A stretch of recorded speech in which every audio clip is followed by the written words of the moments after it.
Lunchly, the brainchild from the brain-rotted minds of Logan Paul, KSI, and Mr. B. Somewhere along the lines of scams, controversy, lawsuits, and trash energy drinks, they said, hey, let's do something special for the kids. Breakfast! And they sure did. Lunchly is a Lunchables ripoff. To the highest degree, they odds are source their slop from the same sweatshops. I tried to ignore this as much as possible, to save what brain cells I have left and what little reason I have to live. But here we are. The early promotions for Lunchlies is about what you'd expect. Absolute, unadulterated, pure cancer. Don't play the whole clip, Stu. For God's sake, or rates in males will spike again. Watching Logan Paul pretend that Lunchly tastes any less shit than Lunchables is a Mr. Fantastic level stretch. Crunch Bar. Whoa. Feastables Crunch Bar. Our pizza uses real cheese. Theirs, as it says on their box, is mozzarella pasteurized prepared cheese product. They can't even call it real cheese. Ooh. If you look at this close up, you can already tell which one has better ingredients. All right, we'll start off with the Lunchables. Bro, I'm sorry, that's true. This, look, it's watery. I can't even look at that. This man is exercising all the acting chops he picked up from the School of Acting in the WWE. The Lunchly commercials feel like the mental equivalent of waterboard torture. They even had the hot Tui girl promoting a bit of Lunchlies with some KSI music playing in the background. I like my cheese drippy, bro. I like my cheese drippy, bro. That's so good. Let's start the podcast. Some of these women, they're so stupid. Talk about the death of entertainment.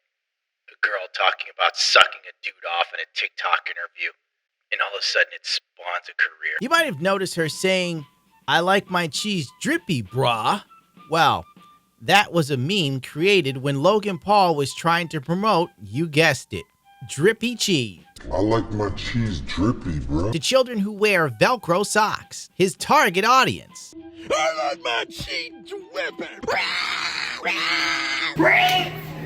I'm Tickle Red! The fact that these dudes' biggest marketing selling point for this crap is electrolytes to children is a real what the actual is wrong with you bro moment. Logan seemed to take offense to my tweet here, calling me a sports medicine doctor, saying that I can't tell the difference between sodium and potassium. Logan, I assure you, I can.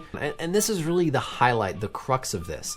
More electrolytes, more electrolytes. So they're advertising that more electrolytes are good. And that is the fundamental problem here, and the lack of misunderstanding with electrolytes and hydration that has frankly gotten out of control. It was the perfect storm of bullshit. There you go, trying to dunk on an actual doctor. Logan Paul proving yet again that being conventionally handsome can take you quite far in life.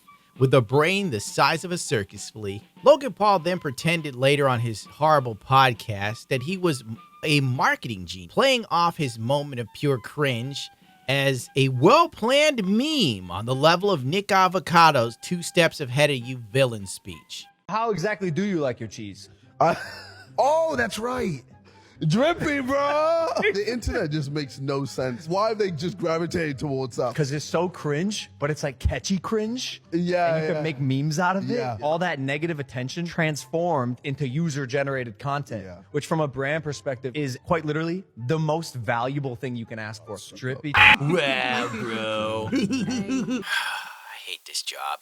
On September 23rd, Dr. Mike also talked about the delicious Lunchable by pointing out that it was about as nutritious as feeding your child dirt covered in copious amounts of salt and sugar. I mean electrolytes. Well, let's look at the recently passed nutrition standards set forth by the USDA for school lunches. Less than 10% of calories should come from saturated fat. Lunchly turkey, 23% of calories come from saturated fat. Less than 10% of calories should come from added sugars. Lunchly turkey, 10.4 comes from added sugars. But this is where things get really interesting, and for some reason no one has pointed this out. You see, USDA caloric guidelines guidelines say that a lunch meal for kids K through 8 should contain around 625 calories. Kids need energy to function, and calories give them that energy. Lunchly turkey contains only 230 calories, which would mean a kid would need to eat about 2.7 portions to consume enough calories. And if they did that, they'd get nearly 1,300 milligrams of sodium, which is also significantly over the USDA standards. So they'd be either under-eating calories or overeating sodium. Because kids playing hide and seek are sweating as hard as a quarterback for the Miami Dolphins in the middle of July. Finally, the grain guidelines state that 80% of lunch meals must be whole grain, and Lunchly turkey does not list any whole grain ingredients. It's clear Lunchly, just like Lunchables, misses the mark too many times to be considered meaningfully healthier, at least in my opinion. That being said, I do think many criticisms pointed at Logan, KSI, and Jimmy are unfair. Dr. Mike tried to be nice about this whole Lunchable things, and it's absolutely regarded. These three dudes have enough financial capital to actually put out something decent for kids, something that could have been a game changer for the market. But instead, they just gave us the Temu version of Lunchables, complete with a knockoff version of goddamn Kit Kats. Let's not forget how they claimed that these meals were so healthy. Why give them a pass? I'm gonna sell your kid some piss, but it's actually electrolytes. It's got electrolytes. What are electrolytes? Do you even know? It's what they use to make Brondo. On October 16th, Lunchly got kicked right in the sweetness by a popular food YouTuber, Rosanna Pansino. Unfortunately for the three doucheketeers, she pointed out not only was Lunchly no better, if not damn near identical to Lunchables, but it was also slightly worse due to the mold building up on the cheese. And we just got this one. This was fresh from the store this morning, and there is a ton of mold in there. I honestly wasn't expecting that. I was thinking that, maybe they would taste pretty similar, just, not have that best or better for you ingredients. And I was going to go over nutritional facts and things, but this is really concerning. So I just am pausing from filming just to take a little break to show this. And I have a fork. Denise, is this okay if I use this? Yeah. Okay. I have a fork, and I'm just going to dig into it just to see. Oh, yeah. Okay. That is a ton of mold. This is really dangerous. Yeah, I like my cheese moldy, bro. Yo! Epic ingredients. Oh, Rosanna, pour some prime on that mold. It'll be right as rain. Look at the look on her face when she uncovers the mold on the Lunchlies. Is that the not version? These are molded. You could tell her life is so semi-charmed now that she was kind of traumatized by looking directly at mold and being that close to it. Look how clean her fingernails are. Let me tell you, a lot of women do not have nails that immaculate. Once Twitter found out that there was blood in the water for rich white dudes with a talentless black man LARPing as a musician, it was all over. Opening Lunchlies every day until I find mold. Day one. Well, there you go. Did you put some prime on it? Everyday Logan Paul, KSI, Mr. Beast, and Lunchly refused to make a statement about mold in their food. Another day their fans are potentially eating mold. Well, good. They deserve to eat the mold, Rosanna. They get what they deserve. Twitch streamer A Spicy Cow found mold in their Lunchly while trying to disprove Rosanna. You really? Why would you try to disprove Rosanna? What does Rosanna have to gain? Have you seen Rosanna's nails? Rosanna's a woman that can actually cook. You can tell she's Italian. You know why they're trying to disprove Rosanna? Because she was a real woman. There, I said it. Stop him! The FDA and news media then picked up on the controversy as well. TMZ, getting complaints over Lunchly under review, says the FDA. FDA reviewing Lunchly product following mold concern. Yada, yada, yada. What do experts say about Lunchly?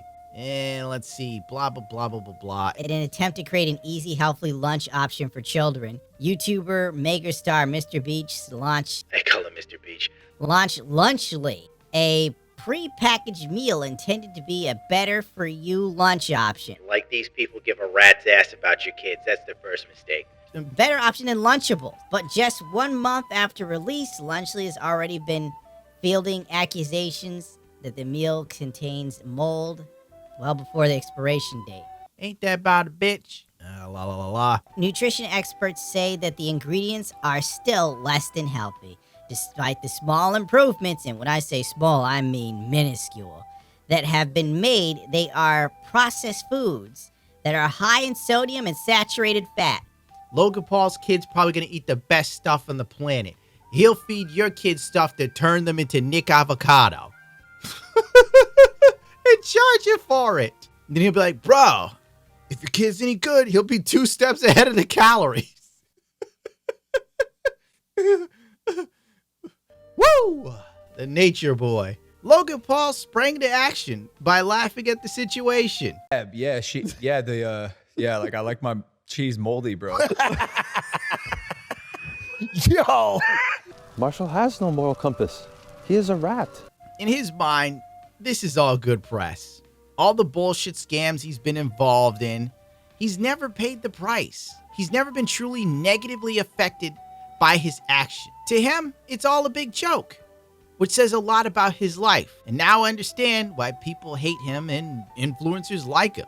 You see them live this semi-charmed life, they do something so ass backwards, your hair falls out and jumps back on your head and you spill your sanity on the floor, and then he walks clean. Logan Paul is the poster child for the male white privilege, and I quote, that liberals rave about when they're yelling at a normal white guy that's battling depression and being ghosted on Tinder with a dead-end job. Maybe a few lawsuits, Capri Sun size will humble him and his cronies. But I'm doubtful. Nothing good ever happens anymore. It's all a big kick in your sack. And then you gotta sit there and take it and smile. And the second you go, you know what? This sucks